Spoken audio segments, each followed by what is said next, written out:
¿Qué tal, Alfredo? Buenos días, ¿cómo te va? Muy bien, Estefi, buen día, buenos días a todos.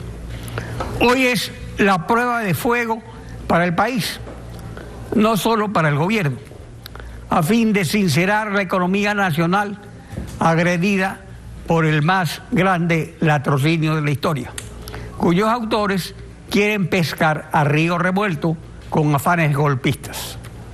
El gobierno debe aplicar con equidad la ruptura de un tabú. Las medidas económicas han sido bien recibidas porque no incluyen alza del IVA, eliminan el anticipo del impuesto a la renta, bajan aranceles y reducen a la mitad el impuesto a la salida de divisas a sectores productivos. Pero ninguna obra humana es perfecta. La eliminación del subsidio al diésel plantea un sinceramiento de costos en el transporte de personas y mercaderías que deben analizarse en profundidad porque lo pagarán usuarios y consumidores. Richard Martínez, ministro de Economía, buen día, bienvenido a Contacto Directo. Muy buenos días, Alfredo, gracias por la invitación. El presidente decidió facilitar la vida a la Asamblea y toma medidas por decreto ejecutivo directamente. La eliminación del subsidio al diésel es una medida muy aplaudida desde la torre de cristal de los académicos, porque es un sinceramiento de la economía. Pero el costo del transporte público y de la carga pesada deben ajustarse y afecta a personas de escasos recursos económicos en transporte y a todos los ciudadanos en el precio de venta al público de mercaderías, así como a productos de exportación. Según el decreto ejecutivo 883, que establece el nuevo precio del diésel, se elimina o solamente se reduce el subsidio, porque el subsidio es de alrededor de 74 centavos de dólar por litro y eso cuesta el galón en el Ecuador. El hueco del déficit, ¿en qué proporción se tapa eliminando el subsidio? ¿Se lo hará de golpe o gradualmente? Muchas gracias, Alfredo. Antes que nada quisiera referirme a lo primero que usted señaló, que este día es crucial para el gobierno para poder sobrellevar las decisiones que ha tomado. Yo creo que no es así, es hoy un día crucial para el Ecuador. Hoy el Ecuador está viendo cómo un grupo particular defiende sus intereses y paraliza el país. Es lamentable porque el país no va a avanzar, no va a prosperar si cada cual se atrinchera en su propia posición. Hoy es el momento en el que todos debemos dar un paso hacia adelante y avanzar en la recuperación económica. Lo que estamos haciendo es sincerar los precios, lo que estamos haciendo es retirar un subsidio, un regalo que estaba haciendo el Estado y que lamentablemente, porque hay una distorsión de precios frente a los países vecinos, se estaba yendo ese dinero hacia Colombia, hacia Perú, el dinero de los ecuatorianos, sin pagar impuestos, fortaleciendo mafias, fortaleciendo grupos de delincuencia organizada alrededor de este tipo de decisiones que no se habían tomado durante mucho tiempo. Son decisiones, Alfredo, valientes de un presidente que mira al futuro de los ecuatorianos, sin miramientos políticos, como muchas veces se juzga, sin considerar la convicción de que estas decisiones, aun cuando puedan generar malestar a algunos grupos, son las decisiones correctas para sincerar la economía, Alfredo, sincerar la economía. Ahora, eso está bien, y aquí quiero hacer referencia... Pero no es cierto tampoco que son los transportistas y ciertos grupos los únicos beneficiados del subsidio, porque de alguna manera al impactar sobre el costo de transporte de personas y de mercaderías de exportación y de consumo interno, también se beneficia a la ciudadanía por el precio de los productos. Entonces ese sería el aspecto que realmente preocupa a la ciudadanía, porque eso sí se siente. Sin lugar a dudas, Alfredo, y es por eso que el gobierno ha tomado decisiones que permitan minimizar ese impacto. Por un lado, tenemos el incremento de $15 para todas las personas que hoy reciben el bono de desarrollo humano, son cerca de 1 millón de personas, y hemos ampliado la cobertura a 300.000 personas adicionales para lograr mitigar ese efecto. Y por el otro lado, Alfredo, las decisiones en orden de reducción de costos, aranceles para insumos, materias primas y bienes de capital en el agro, en la construcción, en la industria, la eliminación del anticipo de impuesto a la renta, la reducción de la carga a una serie de sectores que voy a detallar más adelante. Todo eso está pensado para lograr un equilibrio económico que tenga al final del día un balance y amortiguar y minimizar ese impacto. Mal se haría, Alfredo, en ver una sola decisión de manera aislada.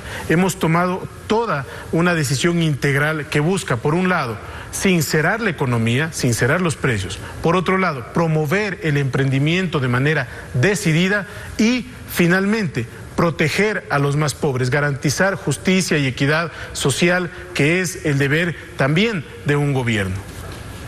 Muchos ven a este gobierno como un gobierno de empresarios, porque usted, que es el jefe del Frente Económico, era el presidente del Comité Empresarial. Pero se prevé cubrir el déficit fiscal con la eliminación del subsidio al combustible. Y también, esto es importante, con el impuesto temporal a todas las empresas que facturen por lo menos 10 millones de dólares anuales, que aproximadamente serían como el 40% del PIB. O sea, ¿cómo se lo hará? Y cómo contribuyen también los empresarios, si por un lado se facilita la reducción de costos, cómo contribuirían con este impuesto, en qué medida se establece este impuesto, cuál va a ser el impuesto. Alfredo, tenemos que dejar atrás los estigmas. El señor presidente de la República lo dice y todo el tiempo. Sí, es un gobierno de los emprendedores, es un gobierno de aquellas personas que día a día se levantan para llevar el pan a su casa a través de su esfuerzo individual, de su propio esfuerzo. Debemos dejar atrás ya ese estigma de los empresarios como aquellas personas que le hacen mal al país, y solamente estamos viendo a un grupo de empresarios tratando de generar capital político allá. Cuando el gobierno hoy se concentra en el pequeño emprendedor, en el microemprendedor, en el que hoy está debatiéndose entre mantenerse en la formalidad o la informalidad. Porque, contrario a lo que se piensa, mientras más se le carga a ese pequeño emprendedor, a la frutería de la esquina, a la tienda de la esquina, al restaurante, al salón de belleza, es en ellos en quienes estamos pensando, en cada emprendedor que genera hoy su producto, mermeladas, productos artesanales, son ellos los que reciben la carga, pero mientras más les cargamos a ellos, los estamos llevando hacia la informalidad. Así que a este gobierno no le da vergüenza decir que es un gobierno de apoyo a los emprendedores, pero asimismo, Alfredo, es un gobierno que va a garantizar y proteger la equidad social, la justicia social. ¿Por qué? Porque ese aporte que van a hacer los empresarios más grandes, aquellos que venden más de 10 millones de dólares, va a estar destinado a educación, a salud y sobre todo a seguridad. Estamos entonces logrando una contribución de las grandes empresas para trasladarla a los servicios que más le importan a los ecuatorianos, el servicio donde tiene el contacto más directo el Estado con la ciudadanía: seguridad, educación para nuestros niños y salud para todos los ecuatorianos.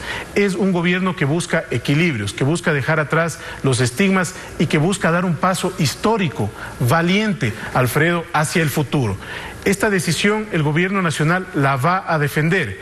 Una cosa son las movilizaciones pacíficas, una cosa son las protestas dentro del marco de la ley, pero el gobierno no va a permitir el caos a costa de el sacrificio de toda la ciudadanía, porque eso también genera, Alfredo, un impacto muy fuerte en aquellas personas que hoy no pueden movilizar sus productos porque no hay transporte, no pueden movilizarse a sus plazas de trabajo porque no hay transporte con normalidad.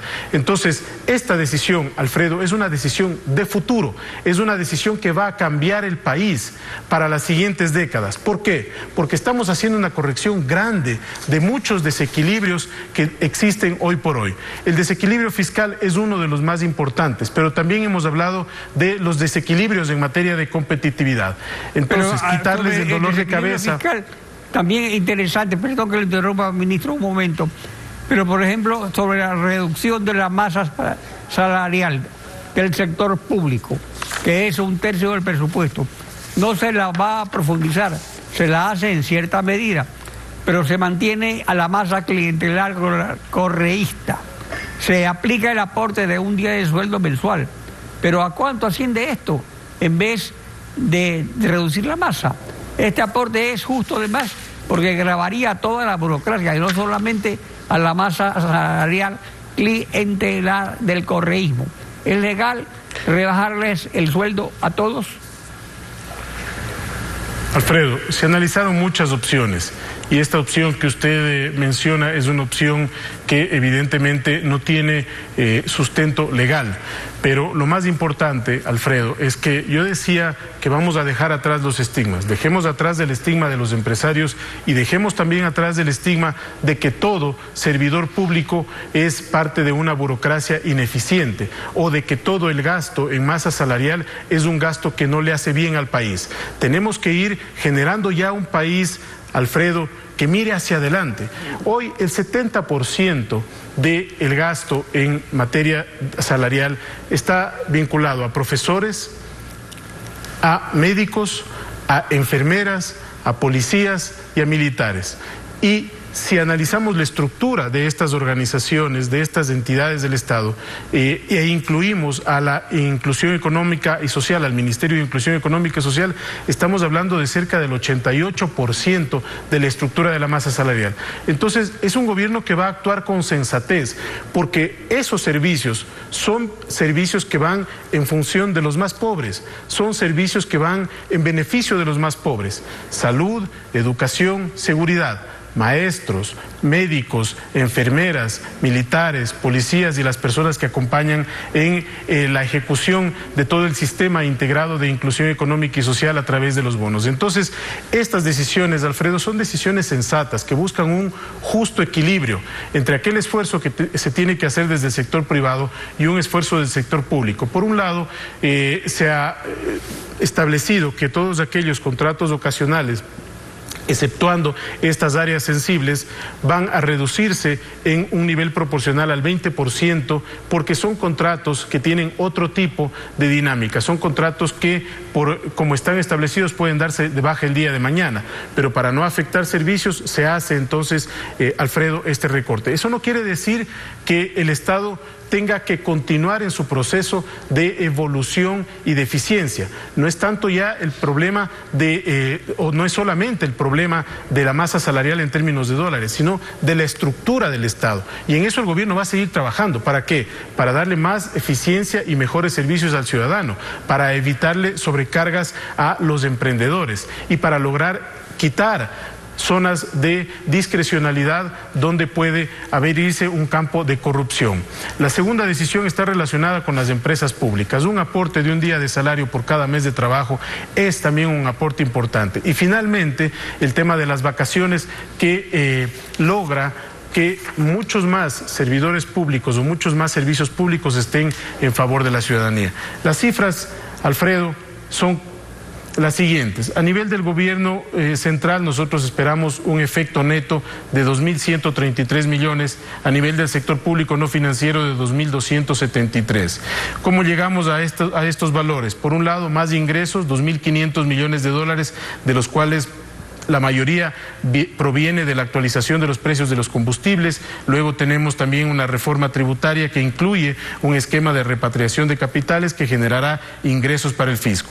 Más eficiencia, estas decisiones que usted mencionaba, que pueden parecer poco, generan cerca de 500 millones de dólares y estamos invirtiendo muy fuertemente en reactivación productiva y protección social. Yo le decía, Alfredo, que estos son cambios estructurales y hay que verlos en esa medida. Vamos a lograr un nuevo equilibrio económico, sincerando ahora, la economía. Pero hablando de reformas estructurales y de un nuevo equilibrio económico, pocos días antes de tomar las medidas se incrementó el endeudamiento que, según auditoría de Contraloría, excede el tope legal. Las primeras amortizaciones de capital vienen el 2025, cuando esté en el gobierno el sucesor de Lenín Moreno. ¿Se sigue el modelo correísta de seguir pateando la deuda o se la va a reestructurar o se deja la mesa servida solamente al sucesor de Lenín Moreno?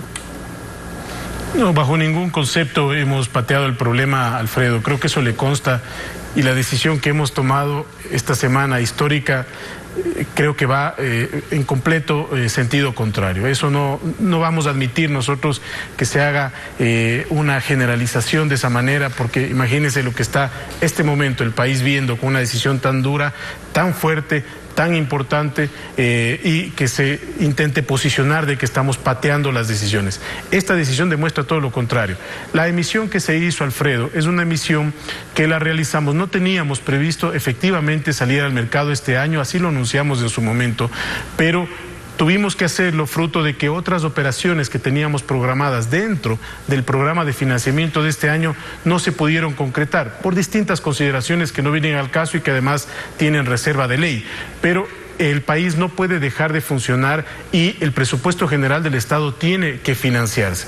Evidentemente, Alfredo, estas tasas que hoy las vemos altas todavía, son tasas que tienen que corregirse al futuro cuando vayamos logrando la consolidación fiscal que está en buena parte garantizada por esta decisión de los subsidios. Pero por el otro lado, las tasas que hemos conseguido con los multilaterales y los plazos de financiamiento son a muy largo plazo, tasas de menos del 4% y a más de 20, 30 años. Entonces, se hace una operación de financiamiento, sí. ¿Para qué? Para cerrar el año, para adelantar algo de financiamiento del próximo. Pero lo importante, Alfredo, no es si el país se financia o no se financia, sino, como usted bien lo ha dicho, ¿para qué se financia?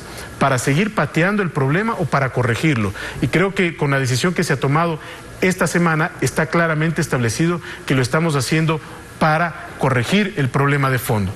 Y se ha hablado también de la reestructuración de la deuda.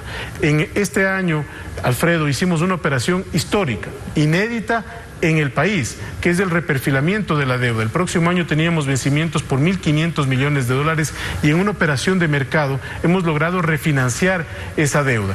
Eso, Alfredo, es muy importante porque existe gente que dice, bueno, hay que bajar la deuda, hay que bajar la tasa de interés, bueno, eso es pero muy nosotros vamos a hacer operaciones de mercados. Claro, es muy importante ir reperfilando la deuda, eso es... Sin lugar a dudas, Alfredo, y eso tiene que mantenerse en el tiempo. Son operaciones que tienen que ser vistas en perspectiva del mercado. Richard Martínez, ministro de Economía, gracias por acompañarnos en Contacto Directo. Muchas gracias. Fin. 7 de la mañana con 23 minutos, vamos a una pausa y al regresar...